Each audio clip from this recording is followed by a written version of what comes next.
Okay, so hi everyone, welcome back, and today we are going to look at one more question on the cost of debt.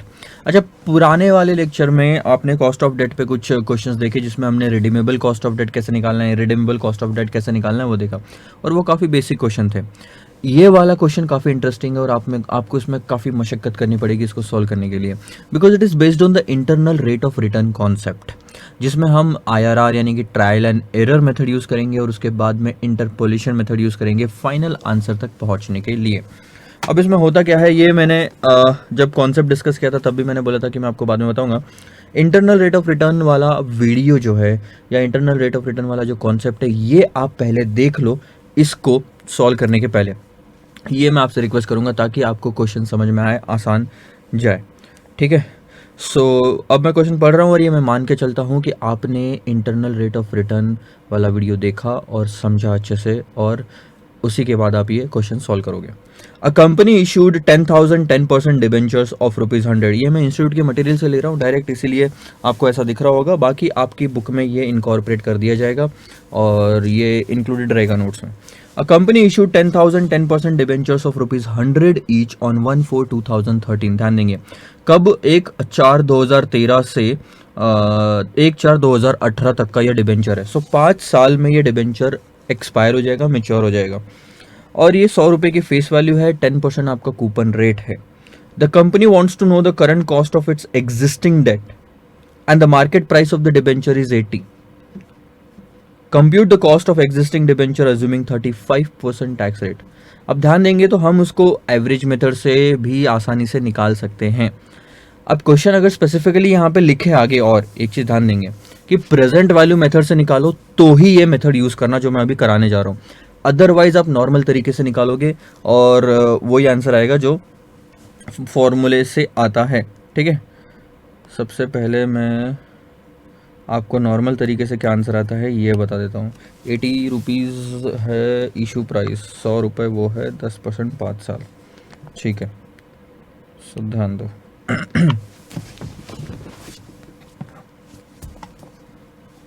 तो आप सामने screen पे ध्यान देंगे।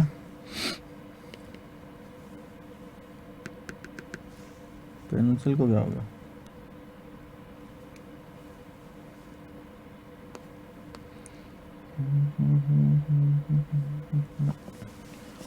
ज़रा सा आप होल्ड करेंगे क्योंकि ये पेंसिल चल नहीं रही है।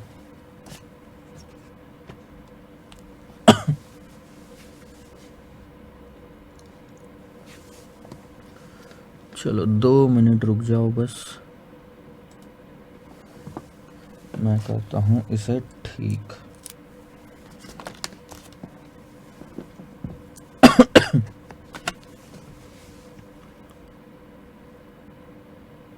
पूरी डिस्चार्ज हो चुकी है पेंसिल। अच्छा चलो ठीक है, 2 मिनट का टाइम दो उसे भी चार्ज होने के लिए, जल्दी हो जाती है। मैं आपको बहुत ही बेसिक सी चीज़ समझाता हूँ internal rate of return method में क्या होता है। चाहे तो आप उसको एवरेज मेथड से सॉल्व कर सकते हो, अगर क्वेश्चन में इंटरन स्पेसिफिकली लिखा हुआ है कि प्रेजेंट वैल्यू मेथड या IRR मेथड से सॉल्व करना है तो ही उस क्वेश्चन में ऐसे डिटेल में आप आंसर निकालोगे। होता क्या है, बहुत ही सिंपल सी बात। इंटरनल रेट ऑफ रिटर्न में हमने क्या किया था sir, internal rate of return में हमारा पर्पस ये होता है कि हम कॉस्ट आउटफ्लो और कैश आउटफ्लो और कैश इनफ्लो को मैच करते हैं, यानी कि ऐसा रेट निकाल के लाते हैं कि कैश इनफ्लोज और कैश आउटफ्लोज दोनों को अगर डिस्काउंटिंग किया जाए और टोटल किया जाए प्रेजेंट वैल्यू निकाल के तो उसका आंसर आता है 0। इसका मतलब जितना हमने इन्वेस्टमेंट किया उस पे वो वाला परसेंटेज जो है, लेट्स से 12% से डिस्काउंटिंग करने पे 0 आता है, तो 12% हमने कमाया। 12% हमने कमाया, हम कब बोल सकते हैं किसी प्रोजेक्ट पे कि जितना हमने इन्वेस्टमेंट किया और जितना हमको कैश इनफ्लो हुआ, इन दोनों की प्रेजेंट वैल्यू उस 12% से सेम आ रही हो। Present value of cash outflow should be equal to present value of cash inflow, यानी कि cash inflow minus cash outflow करोगे तो आएगा कितना, 0, क्योंकि दोनों के दोनों सेम है। तब जाके उस 12% को बोलते हैं कि वो IRR है, इंटरनल रेट ऑफ रिटर्न है, और वही आपकी कॉस्ट ऑफ डेट रहेगी इस वाले केस में। ठीक है, सो आइए देखते हैं।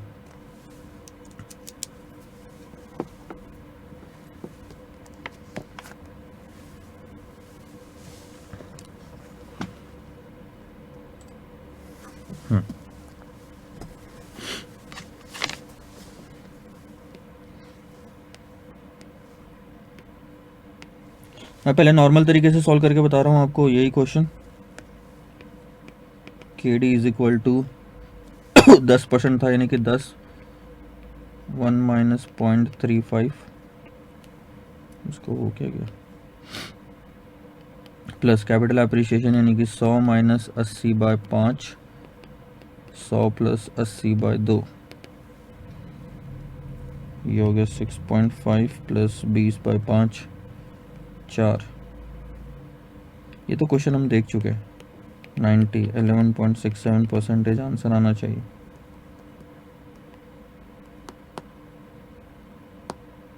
ठीक है, ये आपका नॉर्मल आंसर आ रहा था। ठीक है, अब अगर हम इसी क्वेश्चन को प्रेजेंट वैल्यू मेथड से सॉल्व करें तो क्या आना चाहिए, 1 2 3 4 5। ध्यान देंगे, आज हम अगर ये डिबेंचर खरीदे तो हमारा कितने का इन्वेस्टमेंट होगा सर, 80 रुपये का। अब उसके बाद पहले साल हमको 10 रुपये मिलेंगे, 10 रुपये मिलेंगे, 10 रुपये मिलेंगे, 10 रुपये मिलेंगे और 110 रुपये मिलेंगे। ये किसकी बात कर रहे हैं, इन्वेस्टर की बात कर रहे हैं।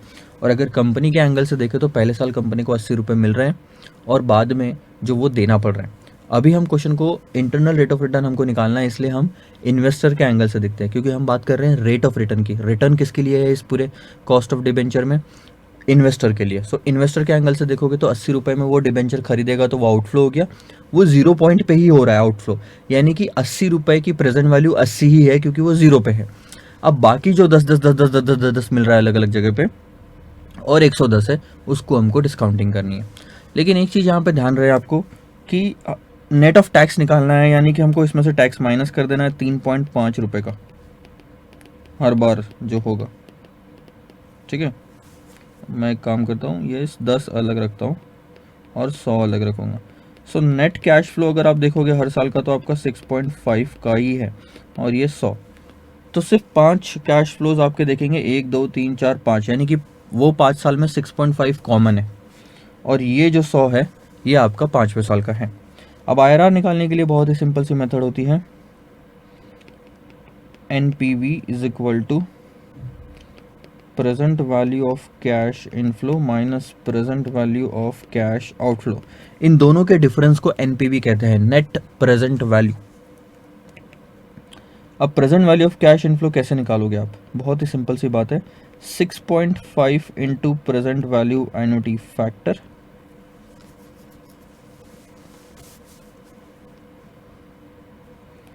Plus 100 into present value factor. ये दो ही इनफ्लो अगर आप ध्यान से देखोगे तो कैश इनफ्लोज में 6.5 5 साल तक और 100 का एक ही बार है। अब ध्यान देंगे, मैंने 6.5 को मल्टीप्लाई किया है प्रेजेंट वैल्यू एन्युटी फैक्टर से और 100 को मल्टीप्लाई किया है प्रेजेंट वैल्यू फैक्टर से।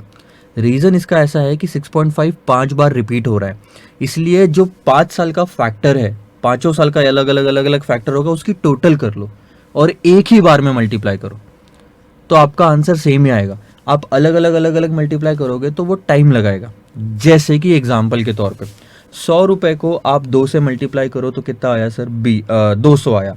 फिर 100 रुपये को आप 3 से मल्टीप्लाई करोगे तो कितना आया, 500 आया। फिर 100 रुपये को आप 4 से मल्टीप्लाई करोगे तो कितना आएगा, 400 आएगा।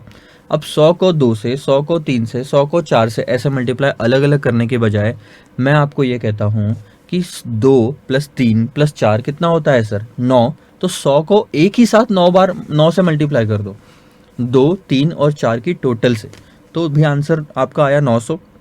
अलग अलग करके भी टोटल करोगे तो आंसर आएगा 900। सो उस वैसे ही मैं बोल रहा हूँ 6.5 को आप अलग अलग प्रेजेंट वैल्यू फैक्टर को प्रेजेंट वैल्यू फैक्टर से 5 बार मल्टीप्लाई करने के बजाय आप पांचों फैक्टर्स का टोटल करिए, उसको बोलते हैं प्रेजेंट वैल्यू एन्युटी फैक्टर, उसको 6.5 से मल्टीप्लाई कर दो, आपका आंसर सेम ही आना है। और 100 तो एक ही बार हो रहा है तो हम एक ही बार लेंगे, और प्रेजेंट वैल्यू कैश आउटफ्लो तो आपका 80 ही है, उससे ज़्यादा है ही नहीं। अब हम IRR मेथड यहाँ पे यूज़ करेंगे जिसमें हमको गैसिंग करनी पड़ती है कि क्या पहला रेट लेना चाहिए। और बहुत ही सिंपल है, मैं आपको ये समझा देता हूँ कि जो क्वेश्चन में आपका कूपन रेट दिया था ना 10% का, उसी के आसपास का कोई रेट ले लो पहला वाला, ठीक है। अब मैं मान के चलता हूँ कि पहला रेट है मेरा 15%, ठीक है। 15% पे अगर आप ध्यान देंगे तो 6.5 इंटू 5 साल का फैक्टर मुझे निकालना है ना, 1 डिवाइडेड बाय 1.15 इक्वल टू, इसमें मेमोरी कहाँ होती है,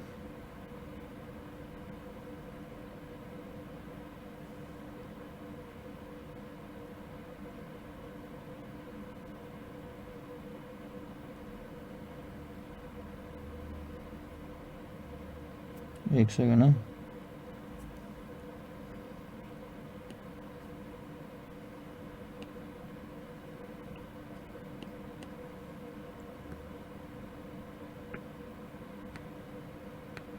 चलो ठीक है, मैं यहाँ पे अलग से लिख लेता हूँ, फिर बाद में टोटल कर लेंगे। नहीं तो अपने वाले कैलकुलेटर पे तो एम प्लस दबाओगे तो भी आपका आंसर आ जाएगा 0.756, 0.658, 0.572 और 0.497, ठीक है। सो 0.870 प्लस 0.756 प्लस 0.658 प्लस, सो ये आया 3.353 प्लस 100 इंटू 100 कब हो रही है कैश फ्लो, 5वें साल में हो रही है, तो 5वें साल का फैक्टर लेंगे हम यहाँ पे 0.497। ये सारा कैश इनफ्लो का मैटर था, और बचा 80।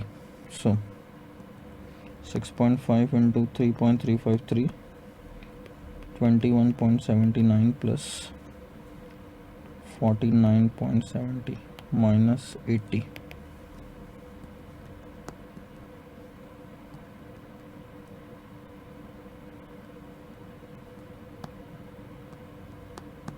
आप देखोगे आंसर आता है आपका -8.51।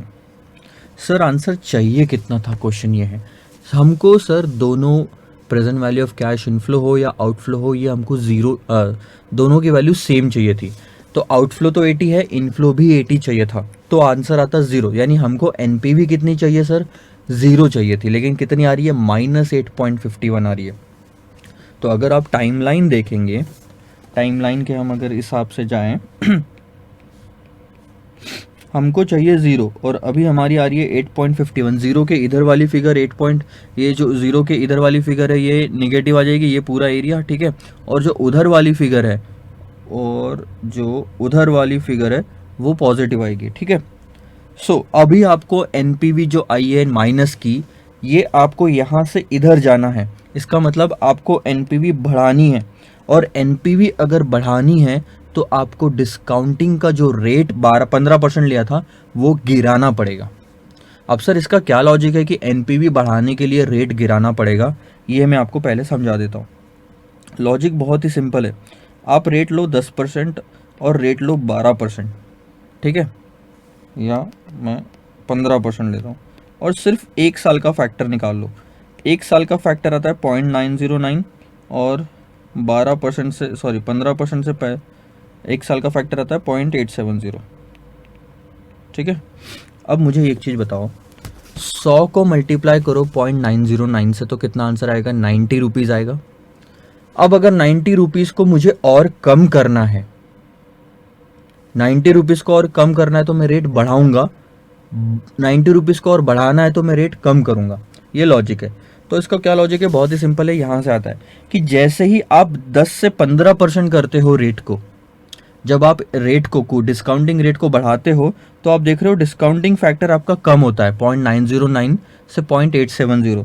तो जब 100 से इसको मल्टीप्लाई करते हो तो आंसर 90.90 आता है, और इससे मल्टीप्लाई करते हो तो 87 आता है।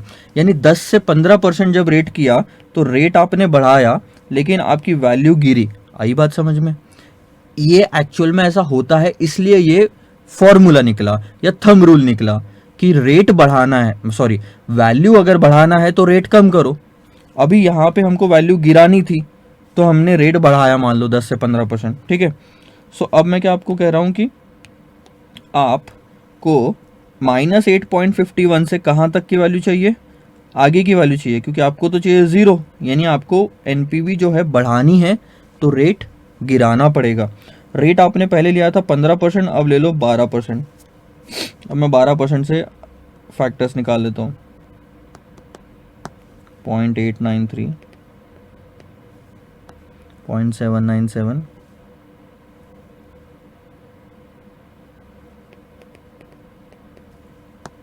0.712, 0.636 दिख रहा है ना आपको, 0.567, इन सब की टोटल कर लेते हैं।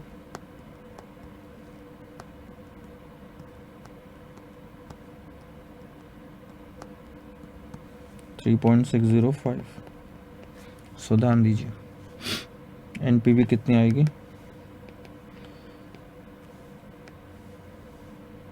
6.5 मल्टीप्लाइड बाय 3.605, जो 5वें साल में मेचोरिटी होगी 100 रुपये की, उसको मल्टीप्लाइड बाय 5वें साल का फैक्टर जो कि है 0.567 माइनस 80,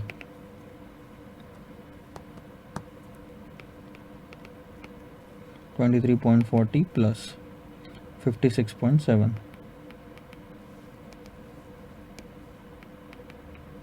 माइनस 80। सो अब ये करके देखो 56.70 प्लस 23.40 माइनस 80।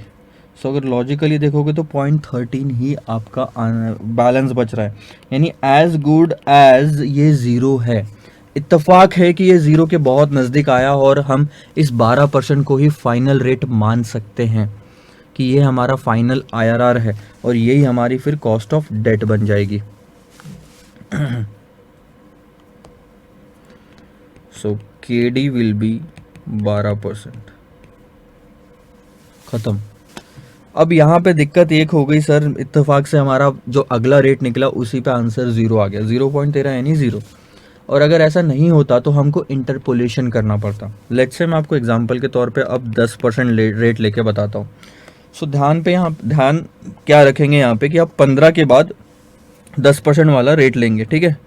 15 के बाद अगर 10% वाला रेट लूँ तो 5 साल का फैक्टर आता है 0.909, 0.826, 0.751, 0.683 और 0.621, ठीक है। और इन सब का टोटल आता है 3.701 या 705 कुछ, तो 909.826 प्लस 0.751 प्लस 0.683 प्लस 0.621, सो ये आता है 3.790, ठीक है। सो मान के चलो हमने 12% वाला रेट सर लिया ही नहीं, हमने लिया था 10% वाला रेट। तो अब 6.5 इंटू 3.79 आया, ठीक है, प्लस 100 रुपये का रिडम्पशन मल्टीप्लाइड बाय 0.621 माइनस 80। अब इसको सॉल्व करेंगे, 6.5 इंटू 3.79, 24.64 प्लस 62.1 माइनस 80। सो अगर आप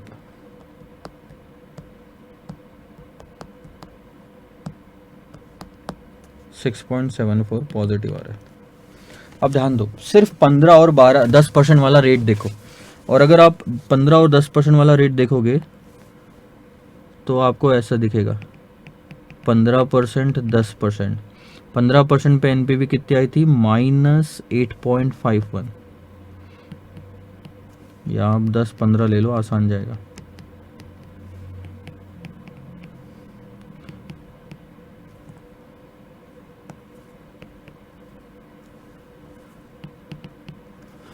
ठीक है।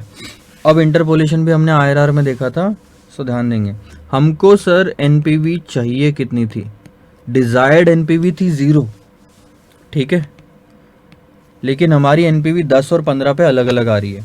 सो इसका मतलब क्या है कि 5% अगर मैं रेट बढ़ाता हूँ, 5%, 10 से 15 तक का अगर मेरा जाता है तो मेरा एनपीवी कितना बढ़ता है, 6.74 से पहले 0 पे आएगा और 0 से और 8.51 पीछे जाएगा, यानी कि जो डिस्टेंस कवर हो रहा है वो है 6.74 प्लस 8.51, 15.25 स्टेप्स का डिस्टेंस है। सी डिस्टेंस हमेशा पॉजिटिव ही होता है, डिस्टेंस कभी निगेटिव नहीं होता। एग्जाम्पल के तौर पे मैं आपको बताता हूँ, आपका 0 पॉइंट यहाँ पे है, यहाँ से 4 कदम आगे आप खड़े हैं, ठीक है। तो आप मुझे बताइए, ध्यान देना मेरे शब्दों पे, आप यहाँ से 4 कदम आगे खड़े हैं, तो आप मुझे बताइए कि ये 4 कदम आप पहले पीछे जाओगे और फिर 2 कदम पीछे जाओगे तो -2 यहाँ पे है, 0 के बाद जो है वो -2। तो आप मुझे ये बताओ कि यहाँ से -2 पे आने के लिए कितने कदम पीछे आना पड़ेगा। क्या आप ऐसा बोलोगे सर यहाँ पे 4 कदम, वहां पे 2 कदम, तो 2 ही कदम पीछे चलना पड़ेगा। अब आप यहां से 2 कदम पीछे चल के देखो, 1 2 यहीं पे अटक गए। मैंने कहा था यहाँ पे कितने आना है। सो इसके लिए पहले आपको 4 से 0 पे जाने के लिए 4 स्टेप पीछे आना पड़ेगा और 0 से -2 पे जाने के लिए 2 स्टेप और पीछे आना पड़ेगा। सो टोटल 4 और 2 6 स्टेप पीछे आओगे तो -2 पे जाओगे। वही मैं आपको बोल रहा हूँ 6.74 से 8.51 तक जाना है तो कितने स्टेप्स आपको पीछे जाना पड़ेगा, 15.24 स्टेप्स। लेकिन आप ध्यान दो 5% बढ़ जाता है अगर इतना स्टेप आप 15.24 का स्टेप्स आप अगर पीछे जाते हो। आपको तो सर 6.74 से सिर्फ यहां तक जाना था, 0 तक, यानी कि आपको तो सिर्फ 6.74 स्टेप्स ही पीछे जाना था। आप ध्यान देंगे बात का, 6.74 स्टेप्स ही पीछे जाना था। 15.24 स्टेप्स पीछे जाने से 5% बढ़ता है, तो 6.74 स्टेप्स जाने से कितना परसेंट बढ़ता। सीधी सी बात है, 15 स्टेप्स पीछे जाऊंगा तो 5% जितनी बढ़ोतरी मिलती है, उससे कम स्टेप पीछे जाऊंगा तो कम बढ़ोतरी मिलेगी। तो वो कितनी होती है, कम से कम 10% तो आपका रेट है, क्योंकि 10 से 15 के बीच है। तो और 10 से 15 यानी कि आप आगे बढ़ रहे हो तो प्लस आएगा। 15 से 10 होता और यहाँ आप 15 लिखते तो माइनस आता आगे। ठीक है, आप ध्यान देंगे 5% मिलता है 15.24 स्टेप्स आगे जाने के लिए या पीछे जाने के लिए। तो 6.74 स्टेप्स पीछे जाने के लिए कितना मिलेगा, this divided by this multiplied by this, division multiplication. ठीक है, सो आंसर आपका अब तैयार, 5 divided by 15.24 into 6.74, so 10 plus 2.21 यानी कि 12.21%। This is your cost of debt. अब अगर मैं ध्यान से वो देखूं तो ये आ रहा है 12.21% और आपका ऊपर आ रहा था 12%। सर दोनों में से सही कौन सा है? सर दोनों के दोनों सही है। क्यों? 12.21% ये जो हमने कॉस्ट ऑफ डेट निकाली है, ये एवरेज या आप बोल सकते हो ट्रायल एंड एरर मेथड से निकाली है। तो नाम में ही इसके लिखा है कि एरर होगा ही होगा। जितना ज़्यादा डिफरेंस होता है दो रेट के बीच में 10 और 15, उतना ज़्यादा एरर होने के चांसेस होते हैं। अगर आप 11 और 13 लेते तो और एरर थोड़ा कम आता, 12.10 ऐसा कुछ रेट आ सकता था। अप्रोक्सीमेट और बेस्ट रेट कौन सा है? ये 12%, जिससे डायरेक्ट आंसर आया कि आपका 0.13 आ रहा है। चलो ये हर बार ऐसा होगा नहीं कि आपका डायरेक्ट आंसर आएगा। सो इस केस में आपको ये मेथड इस्तेमाल करनी है 12.21% वाली। ये है कॉस्ट ऑफ डेट कंपनी के लिए। मैं सारी स्टेप्स वापस से एक बार आपको समझा देता हूँ, थोड़ा सा आप वापस से ध्यान देंगे कि मैंने किया क्या। हमारे क्वेश्चन में ये एक चीज़ लिखी हुई थी कि आज 80 रुपये इन्वेस्टर देगा तो उसको, मैं नेट ऑफ टैक्स ले रहा हूँ, कितना है रे, 6.65 था क्या, 6.5 सॉरी, 6.5 हर साल मिलेगा। यानी कि आपको इतनी चीज़ समझ में आनी चाहिए कि 5 साल का कैश इनफ्लो हर साल 6.5 है और आखिरी में उसको अपना 100 रुपये वापस मिल जाएगा। सो कैश इनफ्लो के रूप में दो चीज़ें हैं, हर साल का कूपन अमाउंट और आखिरी में मिलने वाला 100 रुपया। ठीक है, तो कैश इनफ्लो के लिए आप ये इतनी चीज़ें कंसिडर कर लेंगे और आउटफ्लो सिर्फ आपका एक ही है। ठीक है, सो 80 रुपये को कंपेयर करेंगे उन सारी कैश फ्लो से। बाकी इसकी प्रेजेंट वैल्यू निकालो और इसकी भी प्रेजेंट वैल्यू निकालो, दोनों को टोटल करो, आंसर 0 आना चाहिए। 0 नहीं आएगा क्योंकि आप गेसिंग करके 2 रेट लोगे। कोई बात नहीं, आप 2 रेट लो और उसके बाद उसको इंटरपोलेट करो, तब जाके आपका IRR आता है और वही आपकी कॉस्ट ऑफ डेट होती है।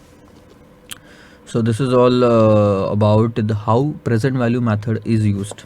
Now इस मेथड को एक क्वेश्चन में आप समझ नहीं पाओगे, आने वाले कुछ क्वेश्चंस में वापस से हम देखेंगे, तब जाके आपको धीरे धीरे ग्रिप बनती जाएगी। उसके बाद में कैपिटल बजटिंग वाले चैप्टर में भी ये सब कवर्ड है।